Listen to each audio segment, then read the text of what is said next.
आज मैंने फैसलाबाद जाना था तो मैंने समीना से कहा कि समीना आप ज़रा टाइम से जल्दी आ जाओ, क्योंकि टाइम मैनेजमेंट थोड़ी सी कर ली जाए तो आपके बहुत सी आसानियाँ हो जाती हैं।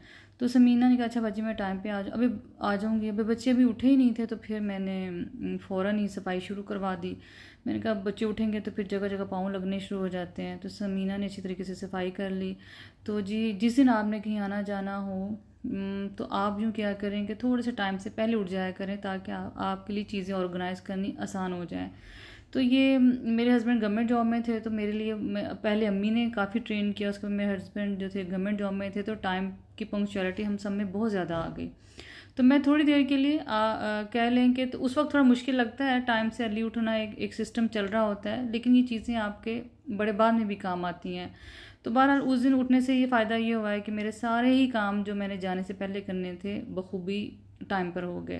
तो ये शॉर्ट क्लिप उन लोगों के लिए है जो जिनके लिए थोड़ा सा टाइम मैनेजमेंट मुश्किल होता है। आप वक्त से पहले थोड़ा सा उठ जाएं तो फिर आपके लिए राहत ही राहत है, आपका दिन बहुत अच्छा और साफ़ सुथरा गुजरता है। हम जा रहे हैं और ये साइमास कॉर्नर है वो साथ जा रही हैं। तो आपको पता है कि हर महीने फैसलाबाद जाना पड़ता है, तो उसी सिलसिले में हम फैसलाबाद जा रहे हैं। तो इंशाल्लाह जैसे जैसे वीडियो बनेंगी आपके साथ वो ऐड करके पूरे ब्लॉग में आपके साथ ही हम शेयर करेंगे। तो मैंने कहा मैं आपको दस दूँ कि हम फैसलाबाद जा रहे हैं। तो अब ये ना कि शायद भाजी सुबह सुबह सड़क पर क्यों निकली हुई है। सना वैसे ये सुबह का टाइम नहीं है, ये 3 बज गए। मैंने कहा रसूलना सल्ले अला हबीबना सल्ले अला शफीना सल्ले अला मोहम्मदिन सल्लल्लाहु अलैहि वसल्लम। अस्सलाम वालेकुम, वेलकम टू साइमास कॉर्नर। जैसे कि आपको पता चल चुका है कि हम लोग फैसलाबाद जा रहे हैं और बस मैं फिर खाना बना के बच्चों के लिए पुलाव, मैंने चिकन पुलाव बनाया, सैलड रायता मैं घर रख के आई बच्चों के लिए और असलम को खिला के आई। और अंजेल ने नाश्ता नहीं किया था तो उसके लिए साथ, और सना ने आना था, उसकी बेटी ने आना था, तो मैंने एक डब्बा भर के रख लिया कि चलो ये रास्ते में ये लोग खा लेंगे। तो जब आप घर से निकलें तो मैं तो हमेशा ऐसे ही करती हूँ कि हमेशा अपने बच्चों का, हस्बैंड का, मुलाजमों का पूरा खाने पीने का अरेंज करके फिर ही आती हूँ। जी मोटरवे पे खाना खुल गया और सबको खाना बहुत पसंद आया और उसके वो बहुत जल्द ख़त्म हो गया। बल्कि इवन सना ने तो एंड तक उसने कहा था हड्डियाँ तक जो है ना बस साफ़ सुथरी करके डब्बे में डालें। बड़ा मज़ेदार खाना था। चावल, मेरा पुलाव वैसे भी बच्चों को और सना वगैरह सबको बहुत पसंद है। तो जी आज सिर्फ फैसलाबाद जाने का मकसद डॉक्टर का नहीं था। आज मैंने फैसलाबाद जाना था अपने सोफ़ों की पोशिश का कपड़ा लेने के लिए।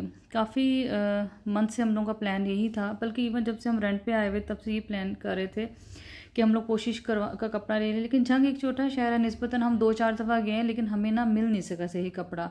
तो मेरे हस्बैंड के फिर अब्बू का ऐसे हो गया दरमियान में, तो मेरे हस्बैंड कहने लगे अब जाना ही डॉक्टर के, तो आप यूँ करो कि आप प्लीज़ कपड़ा भी लेती आओ ताकि ना फिर थोड़ा सा ये हमारा ये वाला काम ख़त्म हो। तो इस दफ़ा जी हमने सरगोदा रोड से और जाना था 3D पे और साथ बस स्टॉप पे भी गुज़रना था जो फैसलाबाद का बस स्टॉप है, अड्डा है। तो मैंने ना सना को बता रही थी कि सना जब हम लोग बाजी मेरी बड़ी भी हम उसी कॉलेज, जैसे हम जिस कॉलेज में जाते थे वहाँ बस पे जाती थी, मेरी खलाएँ, मैं ख़ुद। तो बस स्टॉप इतना टूटा हुआ था उसका रोड का, हमें नहीं लगता था कि जब तक हम जिंदा हैं तब तक ये ठीक होगा। लेकिन बहरहाल ठीक हो ही गया। उसका भी ये हुआ है कि जो DC फैसलाबाद थे उन्होंने, और उस वक्त जितने भी मिल एसोसिएशंस वाले थे, टेक्सटाइल मिल्स वाले, उन्होंने तहिया कर लिया कि हम मिल के ना फैसलाबाद को अच्छा और खूबसूरत बनाते हैं। तो ये बहुत अच्छी बात थी। ये देखिए ये बस स्टॉप है जहाँ से हम गुजर रहे हैं, हमारी गाड़ी गुजर रही है, और ये बस स्टॉप का जो है जो अड्डा है, बस अड्डा, ये उसकी फूड स्ट्रीट है। तो खैर मैं तो कभी इस स्ट्रीट में नहीं गई, बस अड्डे पे 2-4 दफ़ा ज़रूर गए हम लोग बस पे, जैसे वो भी शुरू में बचपन में और समझ लो जवान होने से पहले। तो मैं सना को साथ साथ बातें बताती जा रही थी कि ऐसा हो गया वैसा हो गया, कॉलेज की बातें, फिर अपने जो ज़िंदगी मैंने यहाँ गुजारी उसकी बातें, और बता रही थी कि देखो अब एक पीले रंग की बिल्डिंग आएगी, वो है क्लब की। तो बता रही थी कि हमारे कौन से फंक्शन वहाँ हुए, और चूँकि मैं यहाँ की मकीन रही हूँ, अब तो नहीं मकीन यहाँ की फैसलाबाद की, तो लिहाजा फिर मैं उसको साथ साथ बताती जा रही थी, और बच्चे भी इंजॉय कर रहे थे, मेरे भी उसके भी, और वो खुद भी इंजॉय कर रही थी। वहाँ से होते हुए हम अब्दुल्लापुर से हमने 3D की तरफ जाना था और 3D पे हमने जनाब पहुंच के फिर नमाज़ पढ़ी सब ने। मेरा भी शुरू से यही है, मेरे अब्बू हमेशा यूँ करते थे कि जब हम सफ़र पे निकलते थे हम सबको वज़ू करवाते थे कि आप वज़ू करो। तो मैं भी अपने बच्चों से यही कहती हूँ कि जब आप सफ़र पे निकला करो तो वज़ू किया करो, और ताकि रास्ते में जब कहीं हमें नमाज़ मिल जाए तो हम वहाँ नमाज़ पढ़ें। तो जनाब ऐसे ही अब्बू से रवायत ली हुई और हम सब ने फिर 3D पे नमाज़ पढ़ी ज़ोहर की। उसके बाद हम लोग नहीं, असर की, बल्कि ज़ोहर की तो नहीं, ज़ोहर तो हम पढ़ के घर से निकले थे।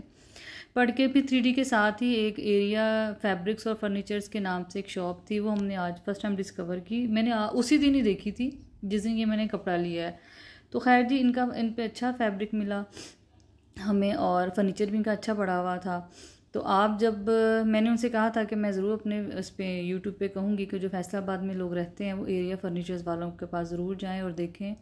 इन्होंने खैर हमारे से डीलिंग भी बहुत अच्छी की थी। यहाँ कपड़ा भी काफ़ी अच्छा पड़ा हुआ था और महंगा भी ज़ाहिर बात बहुत था, लेकिन इकोनॉमिकल रेट भी थे कुछ जो फैब्रिक थे। तो हमें तो अच्छा इकोनॉमिकल मिल गया। उन्होंने हमें हमारे साथ डिस्काउंट भी जितना कर सकते थे उन्होंने किया। तो चूँकि फ़र्नीचर मैंने नहीं ख़रीदना था, सिर्फ इस टाइम मैंने सिटिंग रूम का ही मैंने वो लेना था फैब्रिक, तो उस हिसाब से मैंने फिर ज़्यादा विज़िट किया। तो मेरा अपना जो ज़ाती ख्याल है, जैसे मौसम बदलते हैं ऐसे फ़ैशन भी बदलते हैं, और साल में 2 दफ़ा फ़ैशन बदल जाए तो हम 2 दफ़ा हम कोशिश नहीं करवा सकते। ये देखिए मुझे डाइनिंग बड़ा अच्छा लगा था, लेकिन इसकी प्राइस ही काफ़ी हाई थी, 3.25 लाख था। तो मैं ये बात कर रही थी कि हम हर साल में 2 दफ़ा कोशिश तो नहीं करवा सकते। हाँ, अगर अल्लाह ने आपके पास इतने आपको दिया हुआ है अपने ख़जाने में से, तो आप ज़रूर 2 से 3 दफ़ा भी जब मर्ज़ी कर लें आप। लेकिन हम लोग दरमियाने से लोग हैं, तो ज़ाहिर बात है हम 5-6 साल में ही जाके अपनी कोशिश चेंज करवाते हैं। तो फिर उस हिसाब से आप वो कपड़ा ख़रीदें, वो कलर ख़रीदें जो कि 5-6 साल में आउटडेटेड ना हो, चलता रहे। तो मेरा भी यही प्लान था कि मैं वो कोशिश करवाऊँ जो 5-6 साल भी अच्छा गुजर जाए। बच्चे ज़्यादा छोटे हैं, स्पेशली कुमैर, तो सिटिंग एरिया में खाते पीते भी वहाँ सारा टाइम गुजारना आता, तो वो कलर ले वहाँ आप जाके जो कि ख़राब भी ना हो और कपड़ा भी ना ख़राब हो। तो मैं आपको इंशाल्लाह ताला कोशिश से पहले भी सोफ़े दिखाऊंगी, कोशिश के बाद भी दिखाऊंगी। मुझे ये स्टफ़ बहुत अच्छा लगा था जो मैं दिखा रही हूँ आपको, लेकिन ये काफ़ी एक्सपेंसिव था। ये मैंने सोचा था कि अगर हम ड्राइंग रूम के लिए जब मैं ये करूँगी, कोशिश करवाऊँगी सोफ़ों पे या नए लेंगे तब ये करवाऊँगी। काफ़ी खूबसूरत था ये। तो उन्होंने काफ़ी हमारे साथ कोऑपरेट किया, कहने लगे कि बाजी आप लोग ऊपर भी देख लें, फ़र्नीचर की शॉप ऊपर भी है, पूरा शोरूम है। तो मैंने उनसे कहा कि भाई अभी तो बच्चियाँ गाड़ी में बैठी हुई हैं, हमारे पास इतना टाइम नहीं है कि हम लोग ना मतलब इतना लंबा स्टे करें। इंशाल्लाह नेक्स्ट जब लेने आऊँगी, अपने हस्बैंड के साथ आऊँगी तो ज़रूर फिर मैं लूँगी। ये वाला कपड़ा जो था ये मैंने चेयर्स के लिए लिया, और जो दूसरा कपड़ा मैं दिखाऊँगी तो वो मैंने सोफ़ों के लिए लिया था। तो फिर इंशाल्लाह ताला मैंने कहा नेक्स्ट आएंगे तो ज़रूर पर भी विज़िट करेंगे। कुछ ख़रीदना हो तो बंदा फिर ज़्यादा टाइम भी लगाता है।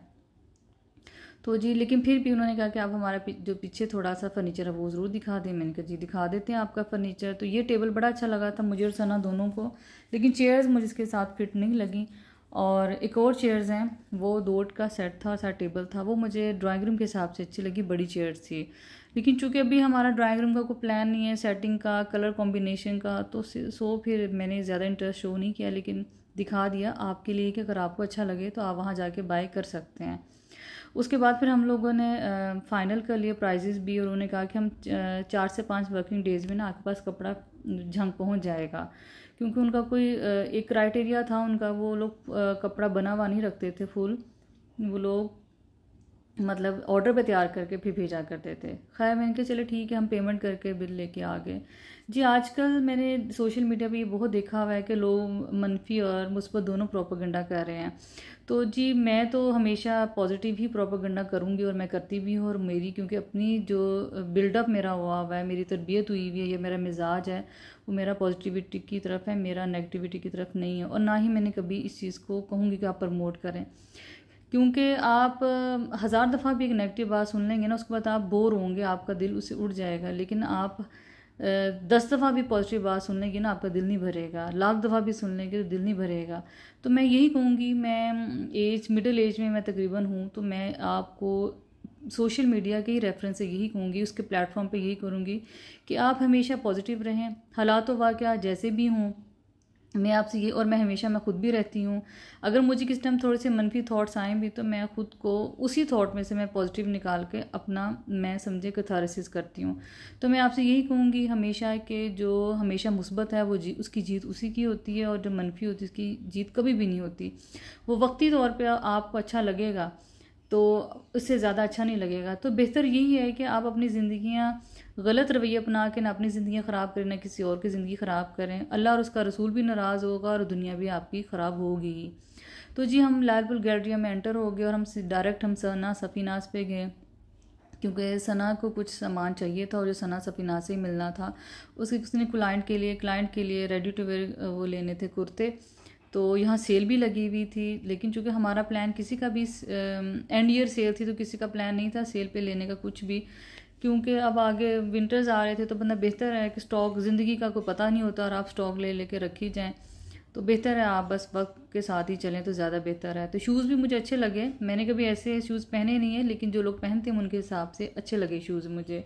और भी 40 to 50% था और अच्छा खासा डिस्काउंट था और चीज़ें इकनॉमिकल भी थी। और फिर मैंने, लेकिन ये वीडियो मैंने स्पेशली आप लोगों के लिए बनाई कि चले मैं आई हूँ फैसलाबाद और सना सफ़ीनास पे भी मेरा चक्कर लगा तो मैं आपको दिखाऊं कि कौन से कलर्स हैं वो फैशन में हैं और कौन से कलर्स हैं फैशन में नहीं है और किस तरह का मटेरियल और डिज़ाइनिंग चल रही है। बच्चों को लगी भूख, मैंने उनसे कहा कि आप जाके ऊपर ऑर्डर करो, तब तक हम भी पेमेंट करके आते हैं।